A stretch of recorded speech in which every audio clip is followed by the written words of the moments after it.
ഉലുവ മാത്രം പൊടിച്ച് വെച്ചേക്കണതാണ്, വറുത്ത് പൊടിച്ച് വെച്ചേക്കണതാണ്. ഓൺലി ഉലുവ, കായ ഇല്ല കേട്ടോ. നന്നായിട്ട് ഇട്ടിട്ട് ഇളക്കാം. ഉലുവയുടെ ടേസ്റ്റ് നല്ലതാണ് ഇതിലേക്ക്. വെള്ളം ഏതാണ്ട് ആയിട്ടുണ്ട് കേട്ടോ. ഇതെല്ലാം വറ്റി കഴിഞ്ഞിട്ടുണ്ട്. ഇനി നമുക്ക് ഇത് വറുത്തിടാനുള്ള സാധനങ്ങളൊക്കെ തയ്യാറാക്കണം. ഇന്ന് നമുക്കിതിലേക്ക് ശർക്കര ഇടണമല്ലോ. 200 ഗ്രാം പുളിയാണ്, അപ്പോൾ ഒരു 400 ഗ്രാം ശർക്കരയാണ് എടുക്കണത് കേട്ടോ. തൂക്കം നോക്കി എടുത്തിട്ട് ഒന്ന് പൊടിക്കാന്ന് വെച്ചാൽ ആ മരത്തിമ്മ വെച്ചിട്ട് ഒന്ന് അടിച്ചാൽ ഒന്ന് പലകയമ്മ വെച്ചിട്ട് ഒന്ന് പൊടിച്ചെടുക്കാം കേട്ടോ. അപ്പോൾ അതൊക്കെ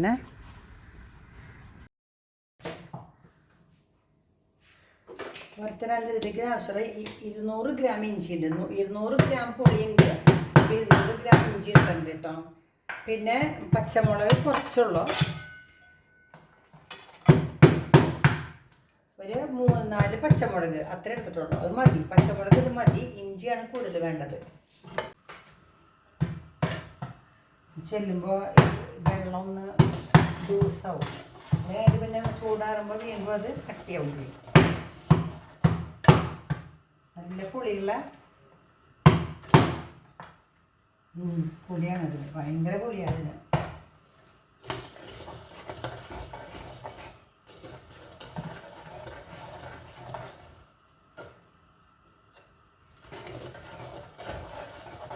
നമ്മൾ എന്നിട്ടെന്നറിയാം, ഉപ്പ്, മഞ്ഞൾപ്പൊടി, ശർക്കര, ഉലുവപ്പൊടി, മുളക് പൊടി ഇടുന്നില്ല കേട്ടോ ഞാൻ. പകരം കുറച്ച് അധികം പച്ചമുളക് എടുത്തിട്ടുണ്ട്, അത് മതി.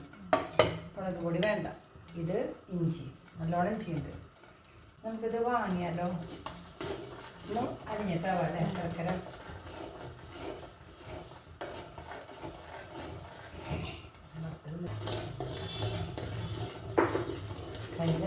വിധം കുറുകിണ്ട് കേട്ടോ. ഇത് ഇരുന്നിട്ട് പറ്റും.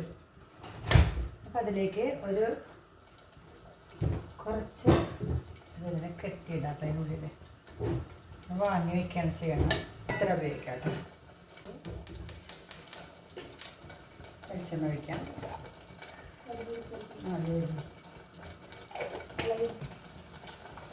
കടുക്, ഉലുവ, മുളക്, അരി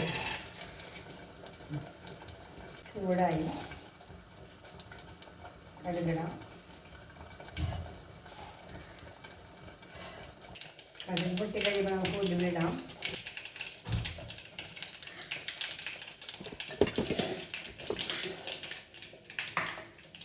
മുറുകിയില്ലേ, നമുക്ക് കുറച്ചേ പറ്റില്ല. ഈ ശർക്കര ഇട്ട കാരണം അതരിയോ അരികത് വയ്ക്കും. ചൂടാറുമ്പോൾ കട്ടിയാവും. ഉലുവിടാം. നമുക്കിടാം.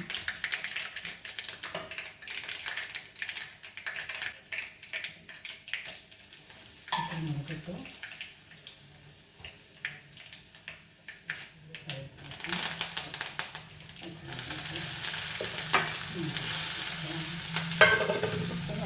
ഇഞ്ചി ഇട്ടു. ഇപ്പം നമ്മളെല്ലാം ഇട്ടു. പച്ചമുളക്, ഇഞ്ചി, കറിവേപ്പില, എല്ലാ സാധനം ഇട്ടു കേട്ടോ. നന്നായിട്ട് ഈ വെളിച്ചെണ്ണ നന്നായി ഇതിനൊന്ന് വറുത്തെടുക്കണം. വറുക്കാൻ ഡ്രൈ ആവണ വരെ, ഫ്രൈൻ്റെ വരെ നല്ല ചുവപ്പ് നിറം ആവണ വരേക്ക് ഒന്ന് ഇളക്കണം. ഇത്തിരി വെളിച്ചെണ്ണ കൊണ്ട് ഒഴിച്ചു വിട്ടാൽ വെളിച്ചെണ്ണ നന്നായിട്ട് വേണം, എന്നാലാണ് അത് ശരിക്കും വറവാവുള്ളൂ. നല്ലോണം വറവാകുമ്പോഴും നമുക്ക് അതിലേക്ക് ഒഴിക്കുക, അതാണ് ആവശ്യം. അത് കുറച്ച് നേരം വറക്കണം കേട്ടോ.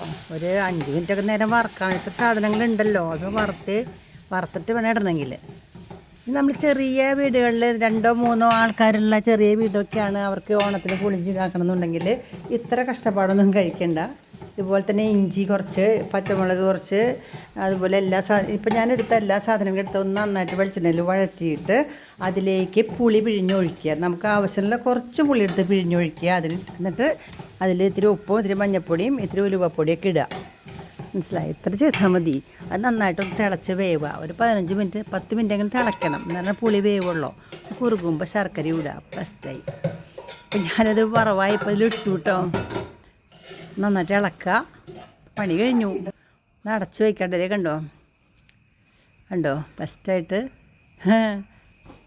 ഓരോ സ്പൂൺ എടുക്കുമ്പോഴും അതിൽ ഇഞ്ചി കഷ്ണങ്ങളൊക്കെ ഉണ്ടായിരിക്കും. അത് നല്ല രസമായിരിക്കും കേട്ടോ.